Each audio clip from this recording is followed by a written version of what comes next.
Hi guys, today I am making the very best pizza crust in the world. So what I do in my nice new mixer that I got from my husband, I'm pretty excited.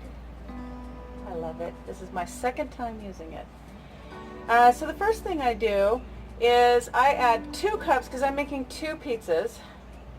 So I have doubled this recipe. I add 2 cups of warm water. So what I do is I take really hot water from my faucet. I have well water.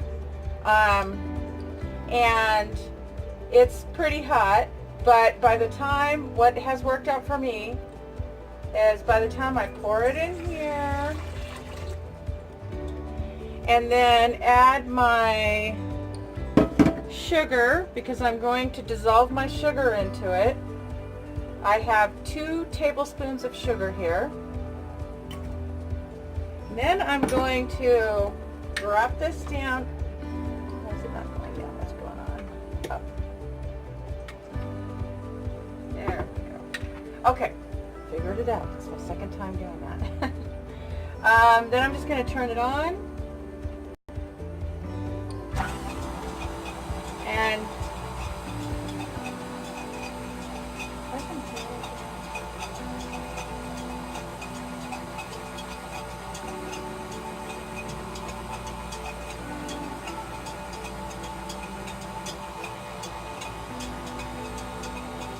okay, so that looks dissolved. Okay, so now I'm going to add my yeast, and I have 2 tablespoons of active dry yeast in here. So I'm going to pour this in. Actually, I'm going to turn this on low.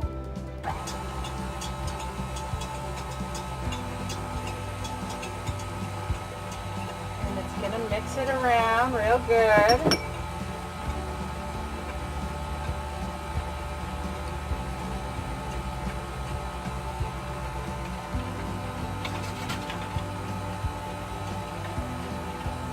Smells good. Okay, so now I'm gonna mix it up. Make sure it's all down from the edges right here. And then the next thing I do, now I've made this crust many times, but this is the first time I've ever made it in this mixer. And I do know how to use a mixer, so that's good. So what I'm going to do is I'm going to take this bowl and I'm going to stick it inside my oven. My oven is not on, but it is a gas oven, so it has a pilot. And I'm going to allow this to proof.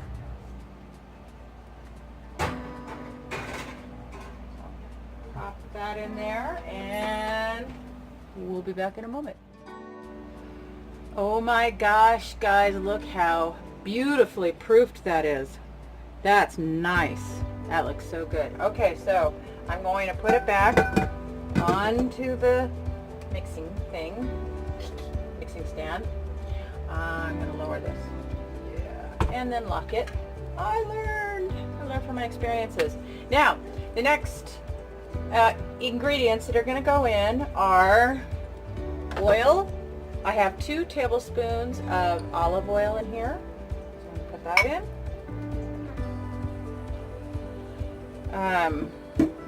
Next I have seasoning.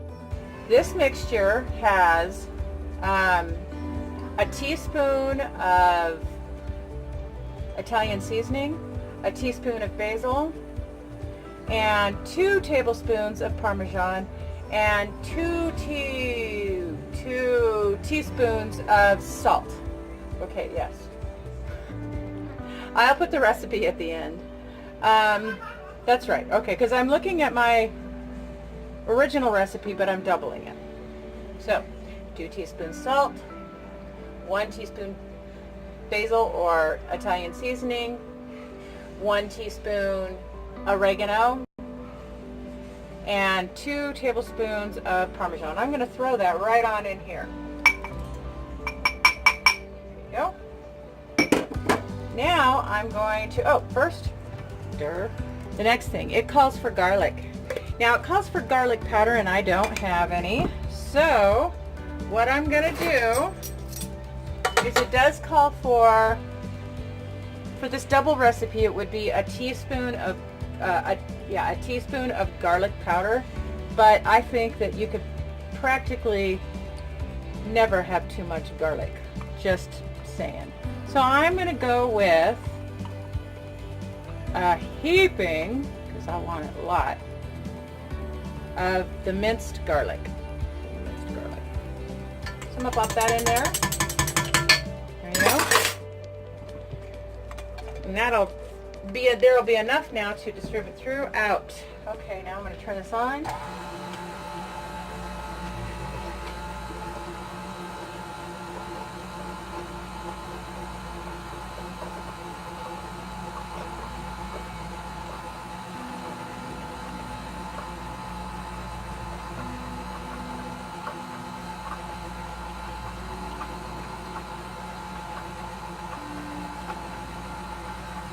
Okay, I'm going to scrape the edges real quick.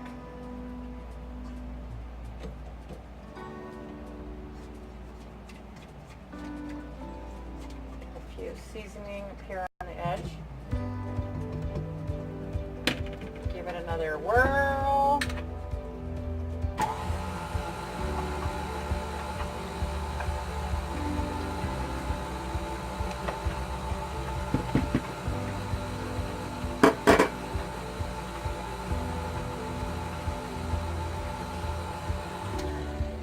Okay, so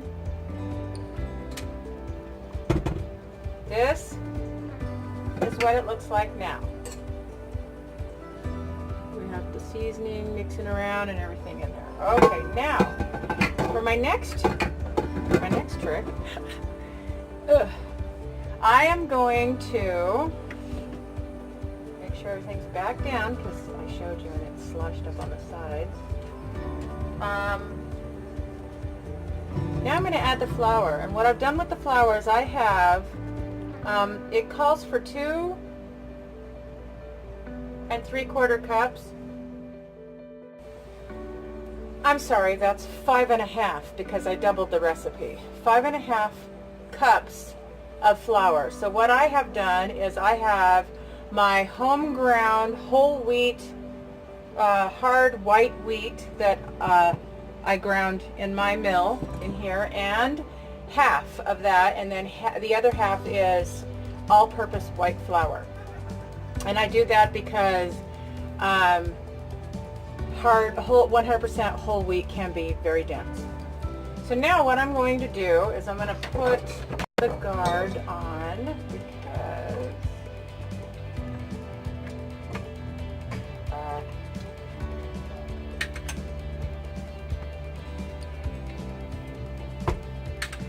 okay, I'm going to put the guard on.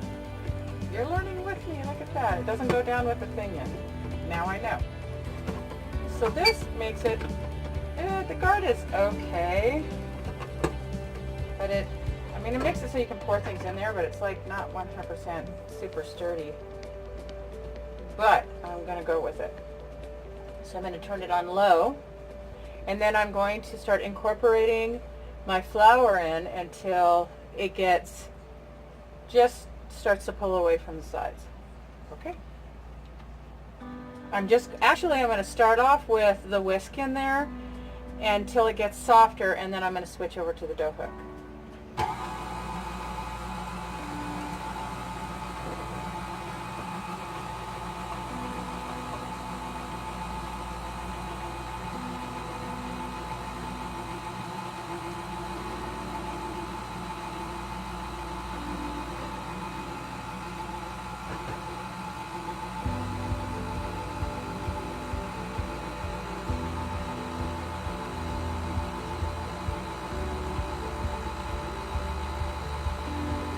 Doing a small amount at a time.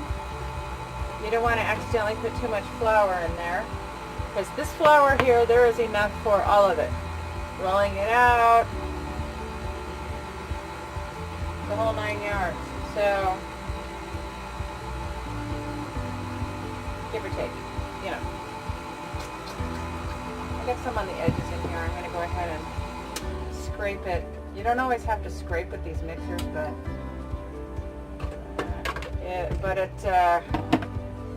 that's what the instructions said.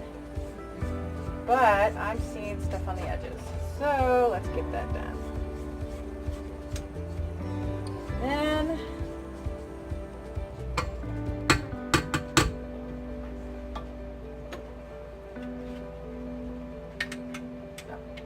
down and then lock. Down and then lock. And eventually I'll get used to it, right?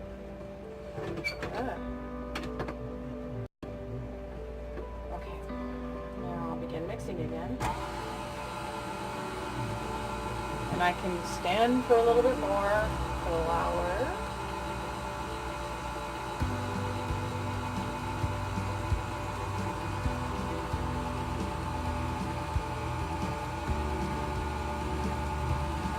Looks like it's getting ready to knead the dough hook.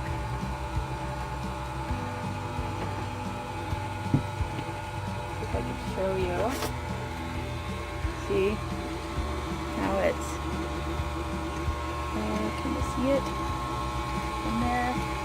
It's starting to kind of a little bit pull away, so I'm going to add a little bit more flour. Oops. That was smooth, Candy. Come on, you can do it. There we go. And I need to watch for it to pull away from the edges. There's plenty in there right now. It's actually, I can be doing exactly that.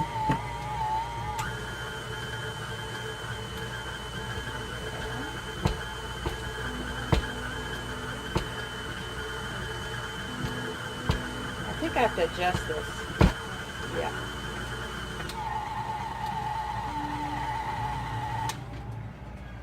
Okay, it's my first time using the dough hook. I really like it, but I have to adjust the machine because it appears that it is hitting the bottom of the bowl and it's not supposed to do that. But there is a way to adjust it that's nice. It's not like those other funky bowls that you get from the store that one size fits all type.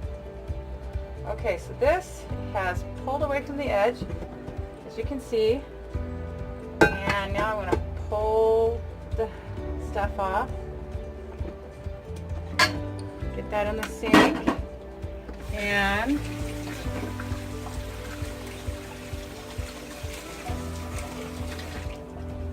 now I am going to allow this to rise a second time. Then I'll be back. Silly me. Yes, I was looking at it. The reason for my pause is I'm like, what am I going to do with that? Okay, so I'm going to, you have to put oil, just a splash, like a tablespoon, in the bottom of a pan. A bowl, I mean, this. I have some in there. I'm going to move it around with my fingers. There.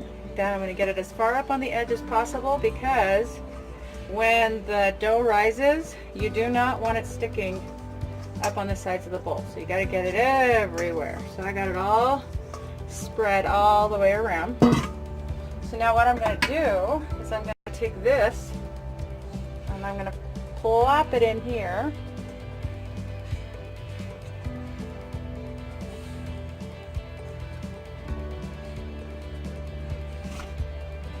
There we go.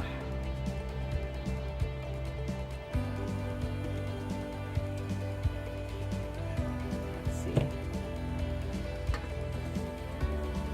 I'm not a waster.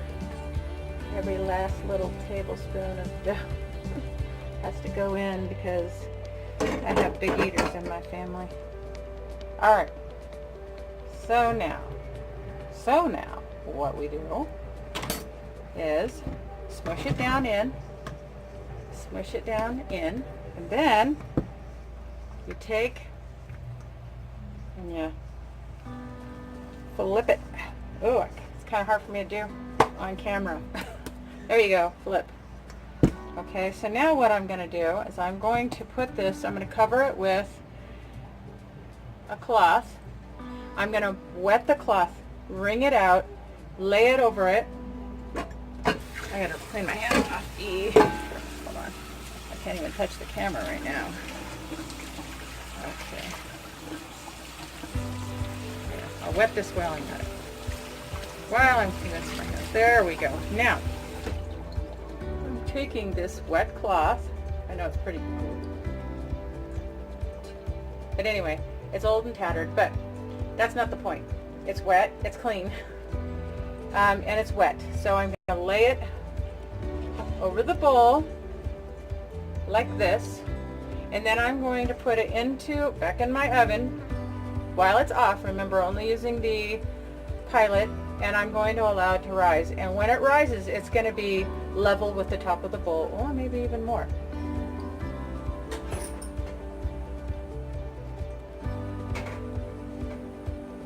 And then we'll be back for the next step. Okay guys, so now our dough is done rising. I will take the towel off, and it's nearly to the top. Look at that. It has doubled beautifully. So now what I'm going to do, I take this time to turn it out. Ever since I removed the island, I don't have the island, and I have to work on a little very tiny table, so it's interesting.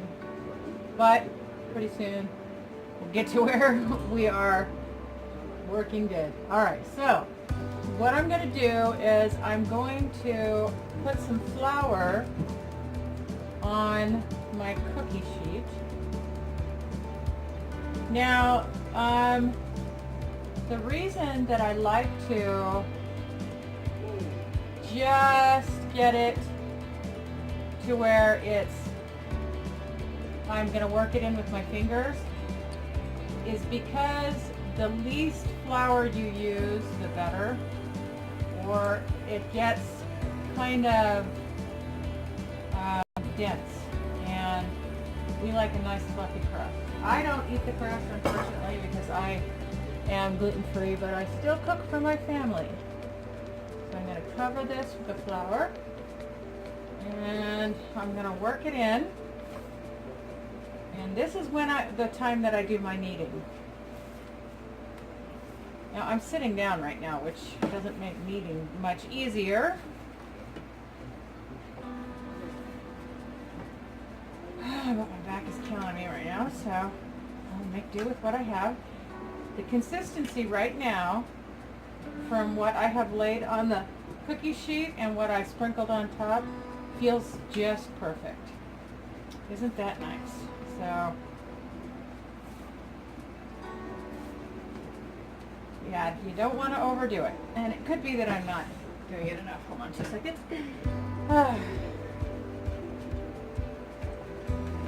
There is some stickiness in there, but I'm going to leave it just like that because it's pretty close, and I don't want it too floury.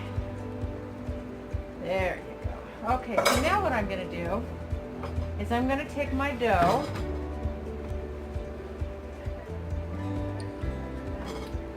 and like kind of make it even looking. And I don't have a pastry cutter, so I'm just going to use a knife to divide it in half. And that's perfectly fine if you want to do that. So I'm going to set these aside from each other so they don't smush into each other. Now what I'm going to do is I'm going to use my stones. These are my Pampered Chef stones. When they look like this, they're awesome. Just so you know. If they are looking all black, don't throw it out. It's not ruined. They're perfect. Nothing sticks to this black one. This one's getting there, but this black one, nothing sticks to it ever. So, I'm going to brush a little bit of oil on my stone, at least one of them. Because this one,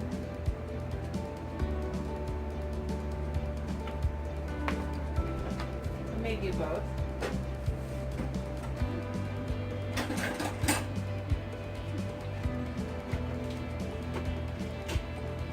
Not always the one that puts my stuff away, and it's appearing that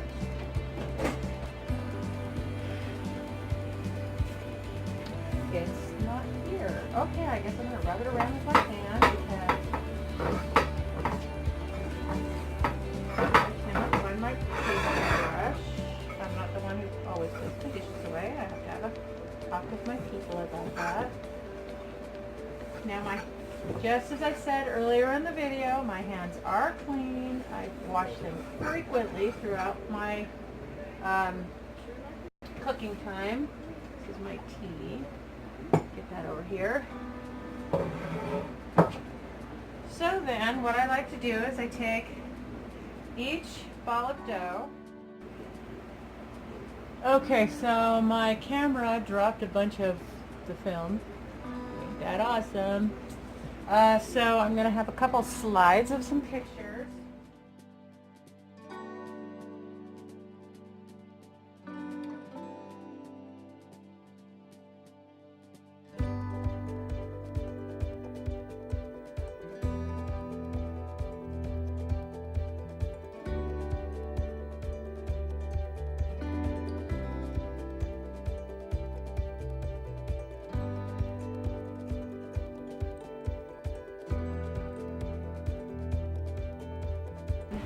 What I wanted to let you know was that I pick up my dough and I work it in a circle, kind of stretching it out until I can get it bigger for the pizza stone. Then I lay it down on the pizza stone like this one is, but I do one at a time because my oven is small. I can't do both pizzas at the same time.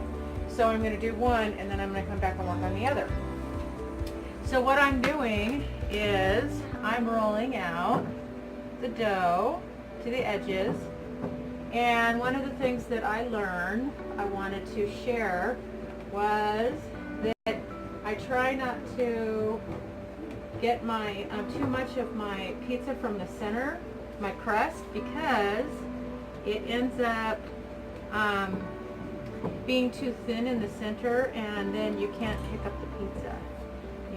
So it needs to be a little bit thicker. So it's not perfect looking, but my family never ever cares because the taste is phenomenal.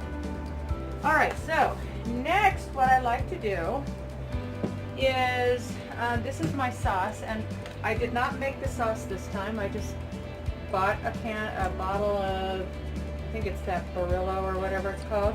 And what I like to do so it'll be thicker is I add about a tablespoon of tapioca starch or cornstarch, and that makes it more of a paste. And then I put my sauce on. See, I forgot a spoon to do this. Spread it around. Oh, I got a spoon right here. Let's see.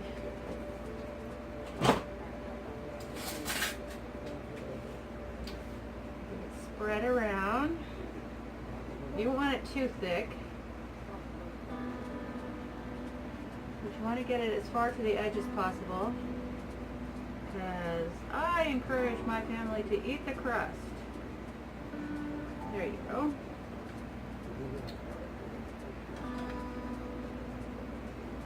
So I like it to have reasonable, but not too much. And not thick on the edges. You want the edges to not have a lot of sauce.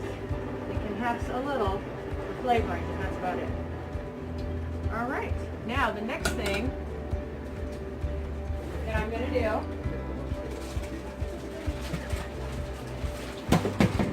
is dark because I forgot a few ingredients in the refrigerator, but that's okay. They were fresher now. One of them is the mozzarella cheese. I got this pre-shredded stuff. Normally I like to shred it myself, but it was easier this way.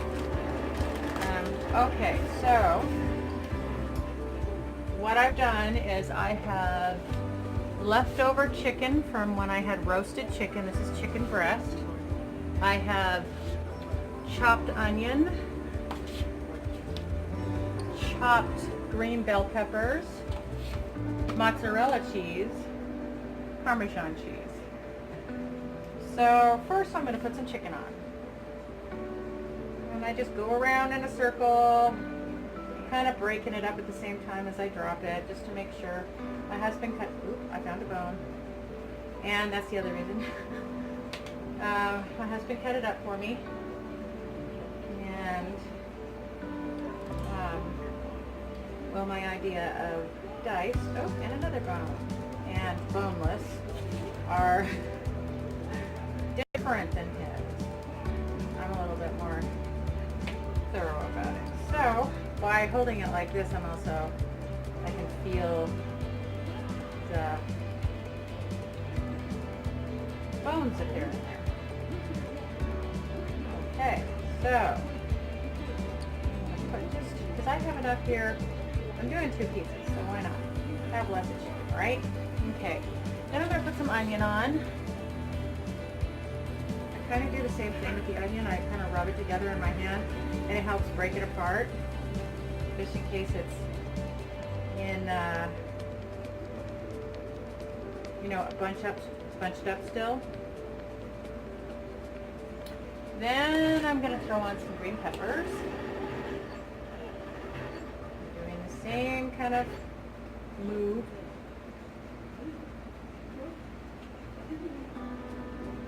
There we go. Looks good.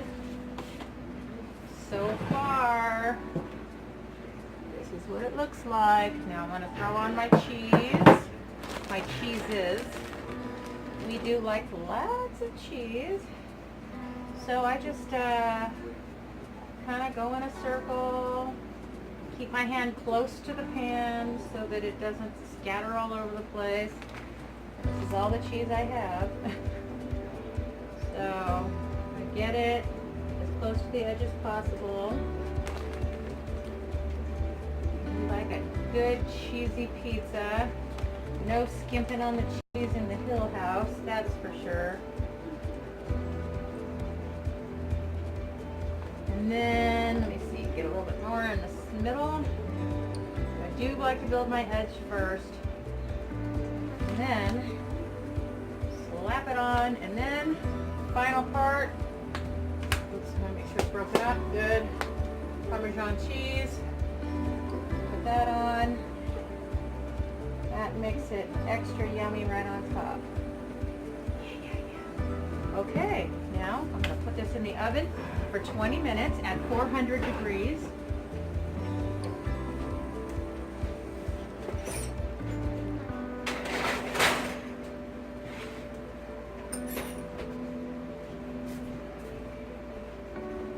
And when it's done, I'll show you what we've got.